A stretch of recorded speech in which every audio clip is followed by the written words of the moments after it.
السلام عليكم ورحمة الله وبركاته.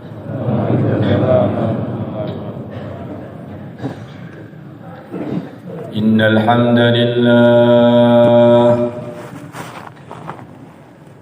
نستعينه ونستغفره ونؤمن به ونتوكل عليه ونعوذ به من شرور أنفسنا ومن سيئات أعمالنا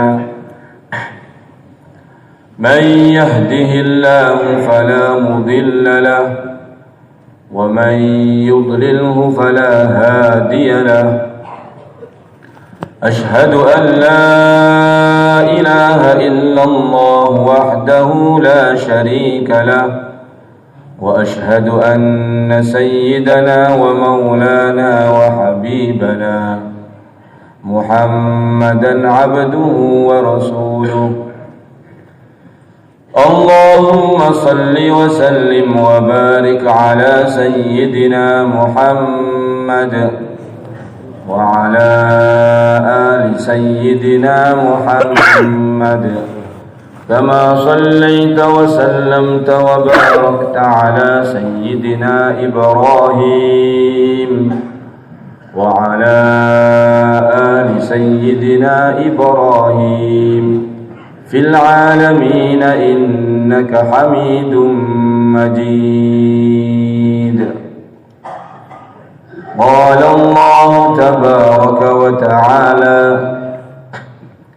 إن الذين قالوا ربنا الله ثم استقاموا تتنزل عليهم الملائكة ألا تخافوا ولا تحزنوا وأبشروا بالجنة التي كنتم توعدون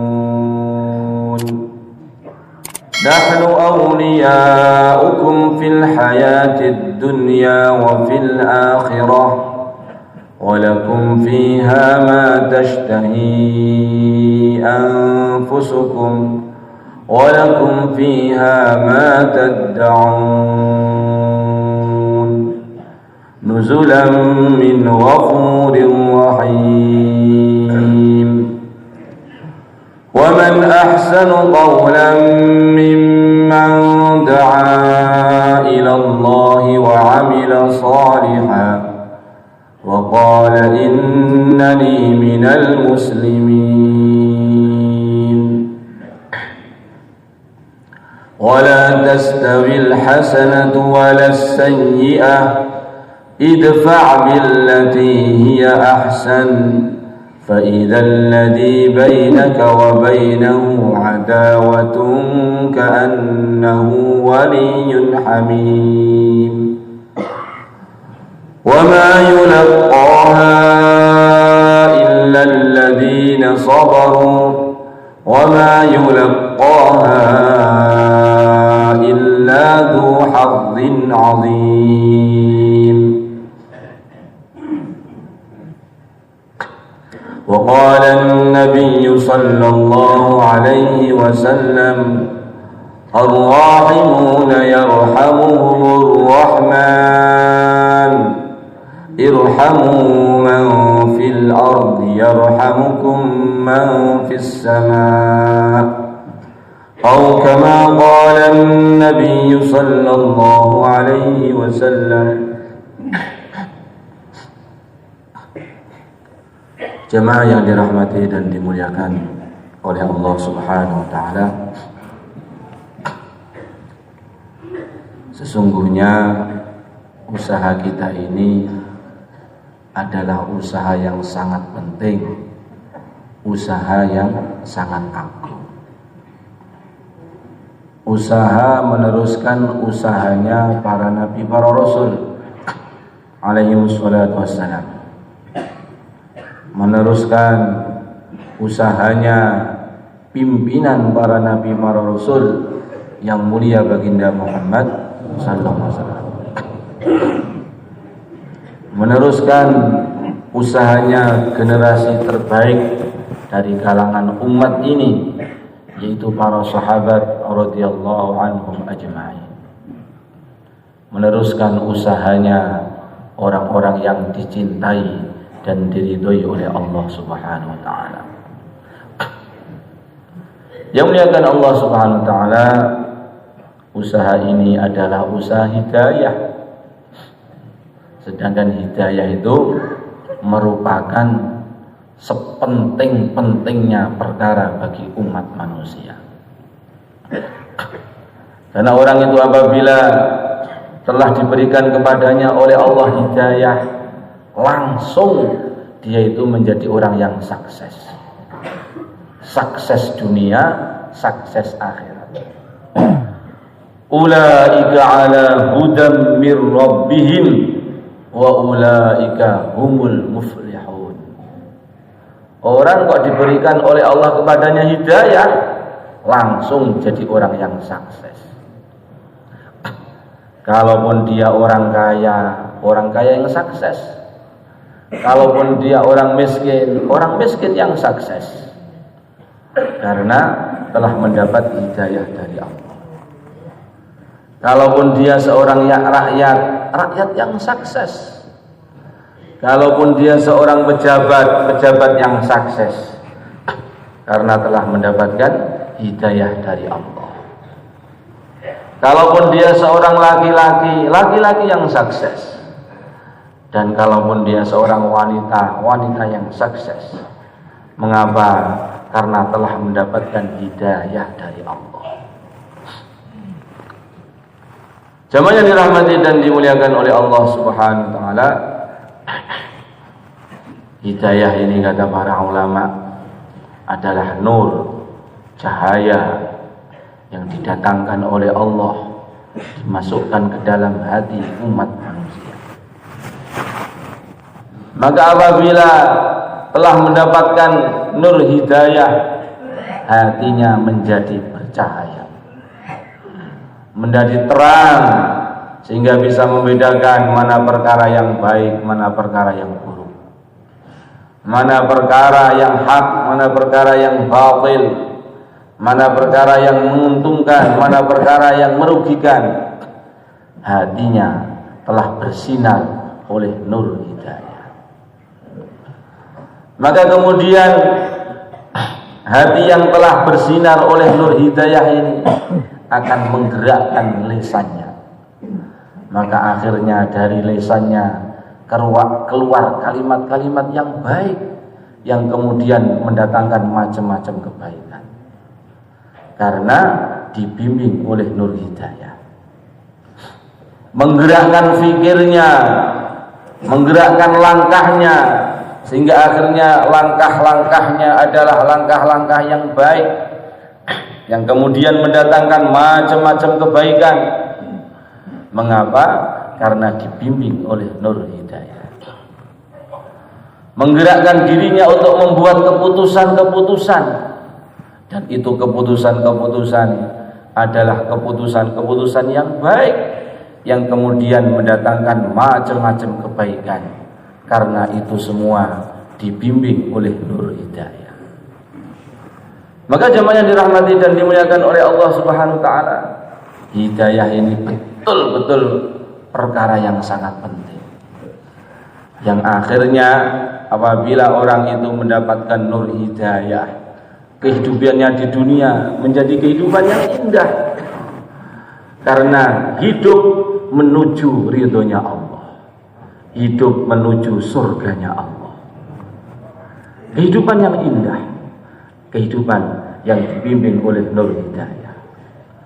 Sebaliknya tanpa nur hidayah, kehidupan menjadi kehidupan yang mengerikan, kehidupan yang mengenaskan. Itu adalah kehidupan menuju murkanya Allah, kehidupan menuju nerakanya Allah. La khaira fi khairin fima ba'dahun nar. Tidak ada perkara itu kok dikatakan baik, sedangkan akhirnya ujungnya ternyata masuk neraka. Kehidupan tanpa nur hidayah, kehidupan menuju murkanya Allah, menuju nerakanya Allah. Sebaliknya kehidupan yang dibimbing oleh nur hidayah, betul-betul kehidupan yang indah. Karena itu kehidupan menuju ridhonya Allah, menuju surganya Allah. Wala syarra fi syarrin fima ba'dahul jannah, dan tidak ada perkara itu kok dikatakan buruk sedangkan akhirnya masuk surga. Jemaah yang dirahmati dan dimuliakan oleh Allah Subhanahu wa taala, maka Nabi Musa alaihi salatu wassalam diperintahkan oleh Allah untuk pergi membawa kaumnya Bani Israel meninggalkan negeri Mesir, berangkat malam hari. Maka Nabi Musa alaihi salatu wassalam bergerak melangkah betul-betul menurut petunjuk hidayah dari Allah. Diperintahkan maju, maju. Diperintahkan belok kanan, belok kanan. Diperintahkan belok kiri, lurus, lurus. Tiba-tiba Nabi Musa yang pergi bersama Bani Israel, yang dikejar oleh Fir'aun dengan pasukannya tidak kurang 1 juta pasukan itu, terkejut. Ternyata mereka sampai di pinggir pantai, di hadapan lautan, sebagaimana diceritakan di dalam Al-Quran. Falamma tara al-jam'ani qala ashabu Musa inna lamudrakun qala kalla inna ma'iya rabbi sayahdin. Maka mereka terkejut, Nabi Musa juga terkejut, Bani Israel juga terkejut.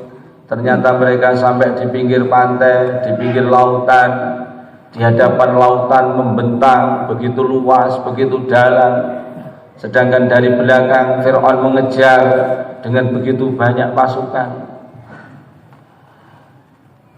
Maka orang-orang Bani Israel mengatakan kepada Nabi Musa, inna lamudrakun. Nabi Musa, kita ini pasti tertangkap. Mau kemana? Terus ke depan, lautan. Mundur ke belakang, ditangkap Fir'aun dan pasukan. Ketangkep kita ini, hancur kita ini. Sudah ini, tidak selamat kita ini. Jadi begitulah, yang nampak memang seperti itu. Yang nampak itu keadaan yang genting, keadaan yang sangat mengkhawatirkan.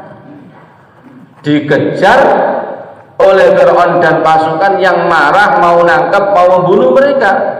Dan sekarang mereka telah berada di pinggir lautan. Yang muliakan, ini kalau kita cerita ini enak ini, bahkan dengarnya sambil bisa ngantuk-ngantuk. Tapi kalau ngalami sendiri, bagaimana ini? Apa bisa ngantuk-ngantuk ya? Ini bukan nyindir Pak ini. Ini terang-terangan ya. Ya muliakan Allah Subhanahu wa taala, kita bisa cerita, mendengarkan cerita ini dengan nyaman. Tapi kalau ngalami sendiri. Jadi Bani Israel itu memang diperbudak oleh Fir'aun dan kaumnya di Mesir. Lalu kabur melarikan diri. Maka dikejar. Maka yang ngejar itu sudah ngamuk, mau nangkep, mau bunuh mereka. Nah sekarang mereka terjebak, belakangnya Fir'aun dan pasukan, depannya lautan. Maka kalau Bani Israel mengatakan kita tertangkap Nabi Musa, sudah ini, hancur ini, tidak selamat ini, ya memang begitulah keadaannya. Begitulah yang nampak oleh mata. Jamaah yang dirahmati dan dimuliakan oleh Allah Subhanahu wa taala. Tetapi Nabi Musa ini betul-betul lain daripada yang lain. Nabi Musa itu malah menjawab, kalla inna ma'iya rabbi sayahdin.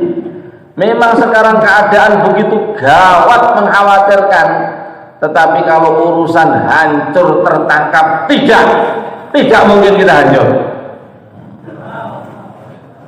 Jadi Nabi Musa itu, kata para ulama, ngajarkan kepada kita semuanya, orang itu kalau sudah ngamalkan perintahnya Allah, tidak mungkin hancur. Orang itu kalau sudah taat kepada Allah pasti selamat.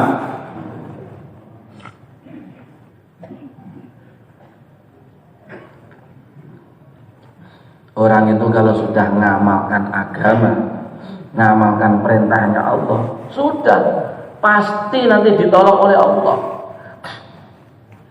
Bentuknya bagaimana? Rahasianya Allah. Datangnya kapan? Rahasianya Allah. Bagaimana kita ini tidak ditolong oleh Allah kalau kita itu ngamalkan agamanya Allah? Sedangkan Allah itu adalah penguasa langit, penguasa bumi, pencipta makhluk yang di lautan, yang di daratan, yang hewan-hewan, yang tumbuh-tumbuhan, yang manusia. Semuanya diciptakan oleh Allah, dikuasai oleh Allah, ditentukan oleh Allah. Tidak bisa apa-apa kecuali diapa-apakan oleh Allah. Wadan nalqal ahibbah. Besok itu waktunya bertemu dengan para kekasih, yaitu baginda Muhammad dan para sahabatnya. Ya muliakan Allah Subhanahu wa taala. Jadi semakin kita ini ngamalkan agama, semakin kita itu dakwah, itu mestinya semakin gede rindunya kepada kampung akhirat. Semakin rindu kepada kampung akhirat. Faman zuhziha 'anil nari wa udkhilal jannah faqad faz wa mal hayatud dunya illa mata'ul ghurur. Karena sukses yang 100% yang sempurna yaitu sukses nanti di akhirat, ketika diselamatkan dari neraka, dimasukkan ke dalam surga. Mala ainun ra'at, kenikmatan-kenikmatan yang mata belum pernah melihatnya, wala udunun sami'at, telinga belum pernah mendengarnya, keindahan-keindahan surga, wala khatara ala qalbil bashar, bahkan hati, otak, pikiran itu tidak pernah bisa membayangkan. Baginda Nabi SAW di dalam hadis riwayat Imam Tirmidzi itu bercerita mengenai orang yang terakhir keluar dari neraka, kemudian terakhir masuk surga. Orang yang terakhir masuk surga, yang paling akhir masuk surga, maka setelah dia dikeluarkan dari neraka itu, Nabi bercerita, dia itu tidak bisa noleh. Sudah keluar dari neraka tapi masih lihat neraka terus, tidak bisa noleh ke arah lain. Sedangkan neraka itu baru dilihat aja sudah tidak karu-karuan susahnya. Maka dia berdoa, ya Allah, Engkau telah keluarkan saya dari neraka, tapi kenapa tidak bisa noleh saya ini? Maka palingkan wajah saya, jangan lagi melihat neraka, ya Allah. Wahai hambaku, apakah Engkau punya permintaan yang lain? Tidak, hanya itu saja ya Allah, palingkan itu saja. Wallahi billahi tallahi, demi Allah hanya itu saja, tidak ada yang lain. Maka dikabulkan oleh Allah. Melek.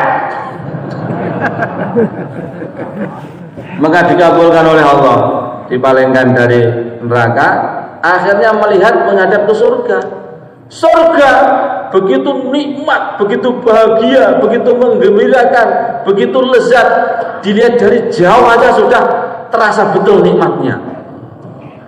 Maka akhirnya orang tadi mengatakan, ya Allah, aku melihat surga dari kejauhan, ya Allah, begitu nikmat, begitu menggembirakan, ya Allah, dekatkan saya ke surga, ya Allah. Wahai hambaku, bukankah engkau tadi hanya punya satu permintaan? Kenapa nambah permintaan yang lain? Ya Allah, hanya ini saja, dekatkan saja, itu saja, tidak ada yang lain ya Allah. Wallahi, demi Allah, demi Allah. Sumpah lagi. Allah Maha Pemurah, maka dikabulkan, didekatkan. Begitu dekat betul, tambah nampak kenikmatan surga itu, tidak tahan, masukkan aku ke dalam surga ya Allah. Ya muliakan Allah Subhanahu wa taala. Tetapi anehnya ketika dikabulkan, dimasukkan surga itu, tidak lama lagi keluar dari surga itu. Loh kok keluar lagi, kenapa? Ternyata semua kebun sudah ada pemiliknya, semua istana sudah ada pemiliknya, semuanya sudah ada yang miliki. Ya Allah, saya tidak bagian apa-apa. Tamanna ya abdi, bayangkanlah wahai hambaku, semua kenikmatan, kelezatan, kebahagiaan, keinginan, cita-cita yang dulu pernah kamu lihat di dunia, bayangkan semuanya. Maka dia bayangkan rumah-rumah istana yang megah-megah, mewah-mewah, pakaian yang indah-indah, kemudian makanan yang lezat nikmat, istri wanita yang cantik jelita. Dia bayangkan wanita sana, bayangkan semuanya. Setelah habis, tidak bisa bayangkan lagi, Allah berfirman, untukmu diberikan semuanya dan dilipat gandakan 10 kalinya. Coba itu. Makanya muliakan Allah SWT, kita ini jangan hanya punya cita-cita kecil, cita-cita di dunia, rugi itu. Ingin sehat terus, gagah terus, setiap hari pergi ke gym, ototnya otot kawat balung besi, titenono saiki, titenono 20 tahun kas. Itu ada kakek yang jalan tertatih-tatih, kemudian pelan sekali jalannya, itu 50 tahun jago pukul di kampungnya, ditakuti semua orang gitu. Sekarang untuk jalan aja pelan-pelan, tidak bisa cepat. Dulu makan apa-apa bet-bet, sekarang dikasih daging rempeyek itu malah marah-marah, ngece jenenge. Dulu paling senang makan sate, sekarang dikasih sate itu malah marah-marah, ngenyek jenenge.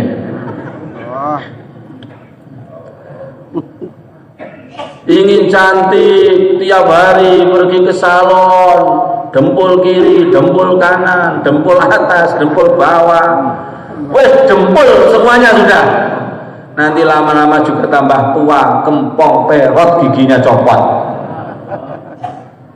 Ada nenek tua, putih, bungkuk jalannya, tidak menarik secara fisik dilihat. Pada 50 tahun bunga desa, rebutan para perjaka. Coba itu, tahun yang lalu itu.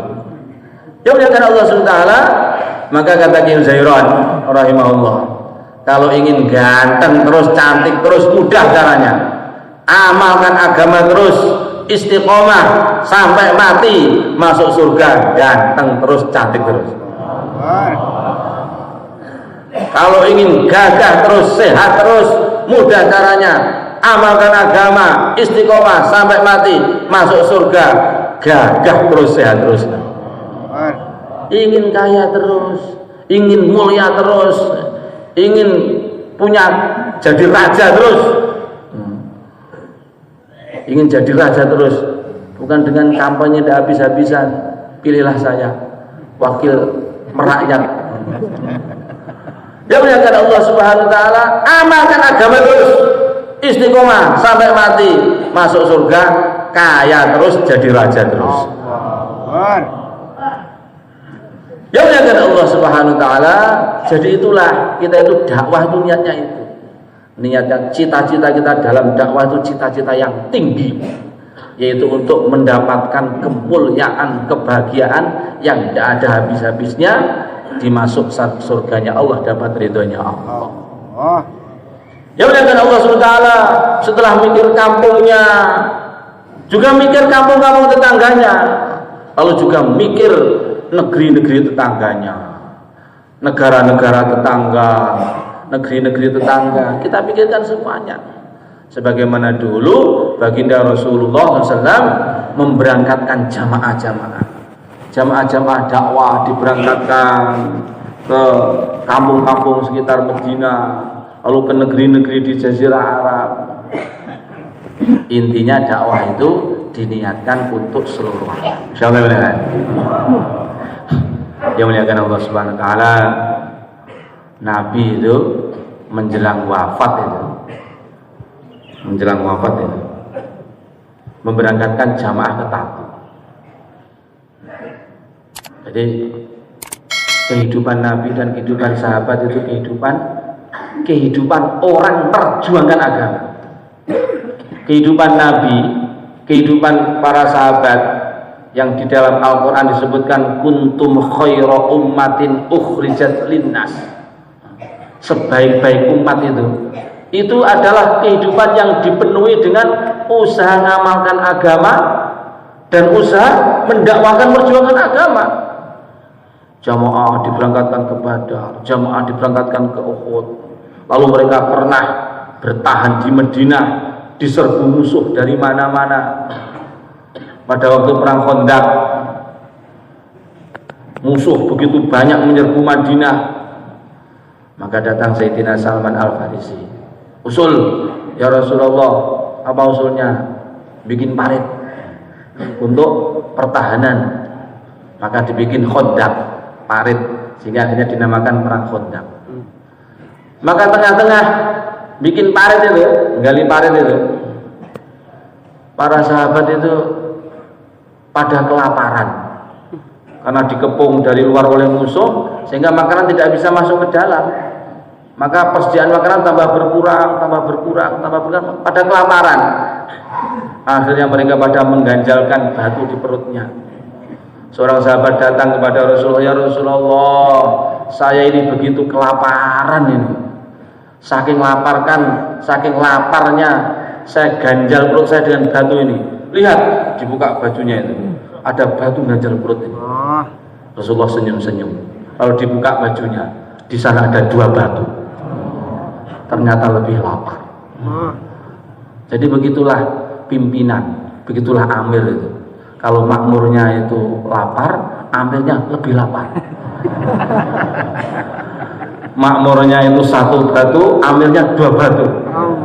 Tapi tidak ada marahnya, senyum-senyum terus, senyum-senyum aja. Jadi Nabi itu dakwah terus, risau terus, fikir terus, daimal fikrah, mutawasilal ahzan, tetapi wajahnya itu cerah terus. Ya tala'la'u wajhuhu tala'lu al-qamar lailatal badr. Wajahnya itu begitu cerah, mengalahkan cerahnya bulan purnama. Padahal pikir terus, padahal risau terus, tetapi wajahnya cerah terus. Nah kita ini kebalik, risau kurang, pikir tidak ada, wajahnya budak terus.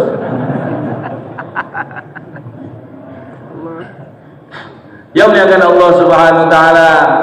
Maka kemudian mereka sedang gali parit itu, tiba-tiba ada batu besar menghadang, dipukul tidak bisa, dicongkel tidak bisa, semuanya pada menyerah terhalang batu besar.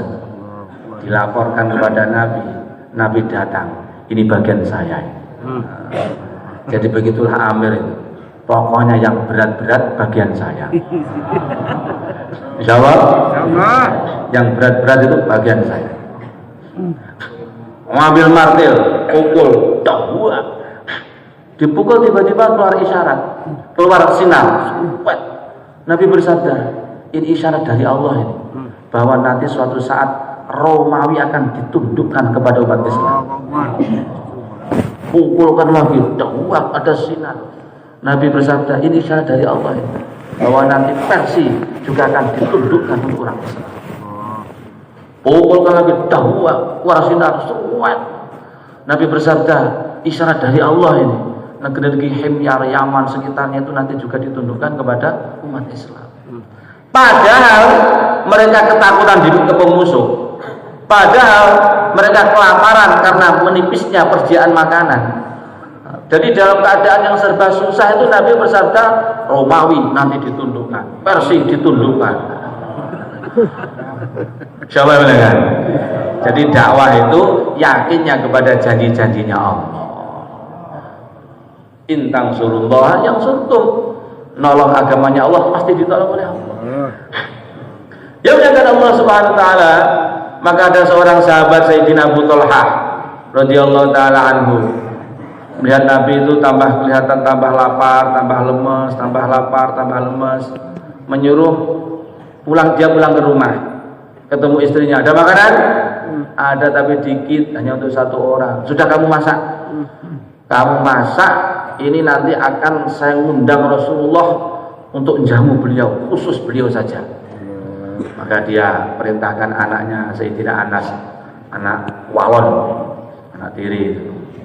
Kamu datang kepada Rasulullah, undang beliau seorang saja. Bisik-bisik bilangnya. Betul, sampaikan bisik-bisik, ya Rasulullah, ini ada undang jamuan hanya untuk tuan saja karena makanan sedikit. Tiba-tiba Nabi itu malah berdiri. Semuanya ada undangan jamuan makan. Jadi Nabi itu pikirnya begitu. Amir itu pikirnya tidak mau kenyang sendiri. Pokoknya kalau lapar ya lapar bareng, kenyang bareng. Wah, akhirnya geludukan bareng-bareng datang ke rumahnya Abu Thalhah, pucat itu tuan rumah ya. Waduh, banyak ini. Tidak usah khawatir, bawa sini makanannya. Makanan dibawa, dimasukkan tangannya ke dalam makanan, berdoa, panggil 10 orang, makan, kenyang. Panggil 10 orang, makan sampai kenyang. Sampai akhirnya 80 orang makan semuanya, kenyang semuanya, makanan utuh sediakan. Ya muliakan Allah SWT. Jadi begitulah keberkahan-keberkahan datang dalam kehidupan Nabi dan para sahabat. Maka yang muliakan Allah SWT, kita niatkan hidup kita itu niat untuk mengamalkan agama, memperjuangkan agama. Insyaallah. Di akhir hayat Nabi berangkatkan jamaah, itulah yang terjauh ke Tabuk ya. Ke Tabuk itu jamaah yang jauh. Saking jauhnya, jauh, perjalanan panas. Nah terus tanaman-tanaman sebentar lagi sudah mau panen, panas. Orang-orang sebagian mengatakan, yang lemah imannya itu mengatakan, la tanfiru fil har. Jangan berangkat ini, panas sekali ini. Langsung dijawab turun ayat Al-Quran, qul naru jahannama asyaddu harra. Jahanam lebih panas. Pilih mana? Berangkat ke Tabuk atau jahanam? Seakan-akan begitu. Ya muliakan Allah SWT. Ada lagi orang bikin alasan. Wa minhum may yaqulu dzalli wala taftinni. Saya ini ya Rasulullah, tidak tahanan saya ini. Lihat wanita itu tidak tahan. Ini kita kan mau ke negeri Romawi, wanitanya putih-putih, cantik-cantik, tidak tahan saya itu. Saya takut kena fitnah kalau berangkat ke sana. Langsung dijawab, ala fil innahum fil fitnati saqatu. Jadi kamu itu tidak berangkat, tidak keluar itu sudah kena fitnah. Jadi kamu itu tidak berangkat itu sudah kena fitnah. Kenapa? Kalau jamaah dakwah tidak diberangkatkan, maka akhirnya dakwah tidak dihidupkan. Akhirnya nanti yang hidup itu dakwahnya setan, dakwah fitnah. Maka nanti menyebar keburukan kemana-mana. Ya muliakan Allah SWT. Jadi dalam keadaan apa saja, infiru khifafan wa thiqala. Infiru khifafan wa thiqala. Berangkatlah kamu, baik dalam keadaan ringan maupun berat. Ringan diperintahkan berangkat, berat juga diperintahkan berangkat. Maka Sayyidina Al-Miqdad Ibnul Aswad radhiyallahu taala anhu, kalau tidak salah di zamannya Khalifah Sayyidina Utsman bin Affan radhiyallahu anhu, Sayyidina Miqdad itu orang lama, sudah berkali-kali berjuang bersama Rasulullah, bersama Sayyidina Abu Bakar, bersama Sayyidina Umar. Sekarang beliau sudah tua, gemuk badannya itu. Saking gemuknya itu, kalau duduk di atas peti besar itu, semua peti itu tertutup oleh pantatnya. Saking gemuknya. Jadi berdiri berat, berjalan berat, apalagi kalau pelajaran Allah tambah berat lagi. Tetapi begitu ada takazah, pemberangkatan jamaah, langsung daftar. Maka anaknya, cucunya, keluarganya, kakek, ayah, sudah kamu di rumah saja. Dulu kamu sudah sering berangkat berjuang bersama Rasulullah, bersama Sayyidina Abu Bakar. Dan sekarang kamu sudah tua, sudah berat, ini di rumah saja. Maka beliau mengatakan, tidak.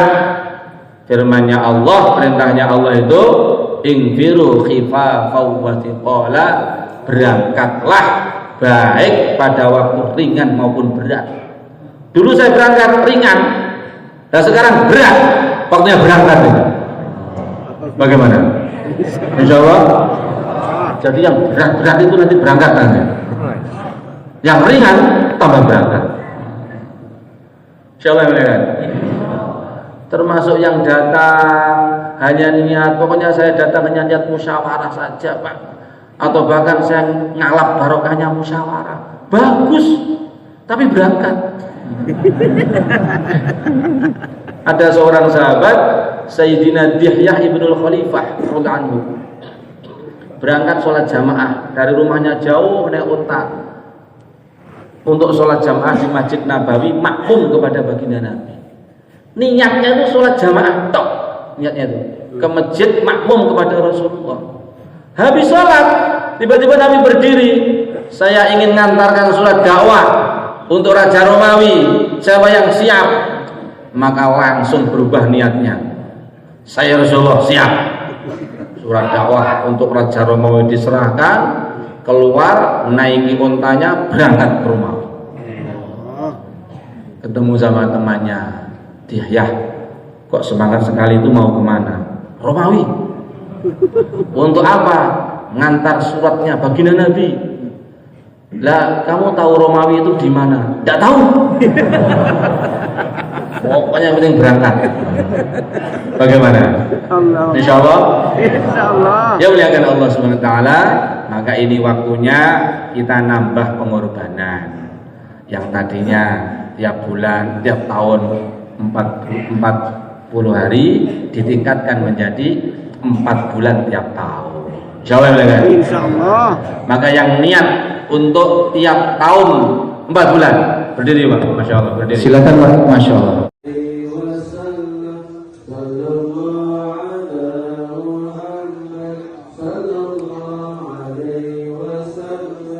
Sallallahu